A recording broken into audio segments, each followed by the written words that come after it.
আমরা আজকে লেবার দপ্তরের চিঠি অনুসারে আমরা এখানে আজকে উপস্থিত হয়েছি।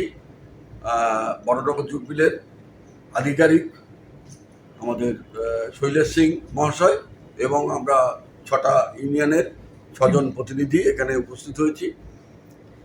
তো মাননীয় শ্রমমন্ত্রী অর্জুন সিং মহাশয়ের তত্ত্বাবধানে ওনার নির্দেশে আজকে যে মিটিংটা হয়েছে অত্যন্ত আনন্দের জন্যে এবং বড়নগর জুট মিলের শ্রমিকের বর্তমান যা পরিস্থিতি, সেই বর্তমান পরিস্থিতি থেকে আজকে এই মিটিং থেকে যে সিদ্ধান্ত হলো আগামী 1 তারিখে সাসপেন্স অফ ওয়ার্কার তুলে নিচ্ছে এবং 4 তারিখ থেকে মেনটেন্যান্স শুরু এবং 10 তারিখ থেকে প্রোডাকশন শুরু হবে।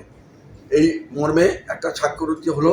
বড়নগর জুট মিল নয়, ব্যারাকপুর বেল্টের যত জুট মিল বন্ধ আছে সেই জুট মিলের জন্যে মন্ত্রী মহাশয়ের যে অঙ্গীকার আগামী 10 তারিখের মধ্যে সমস্ত জুট মিল খুলে দেওয়ার ব্যবস্থা করবেন এবং সেই অঙ্গীকার অনুসারে যথারীতি আজকে এখানেই আমাদের জুট মিলে সিদ্ধান্ত হলো আগামী 10 তারিখ থেকে প্রোডাকশানে যাবে।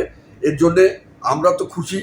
আমরা মনে করি এই সংবাদ শ্রমিকের মধ্যে গেলে শ্রমিক অত্যন্ত খুশি অনুভূতি দেখাবে।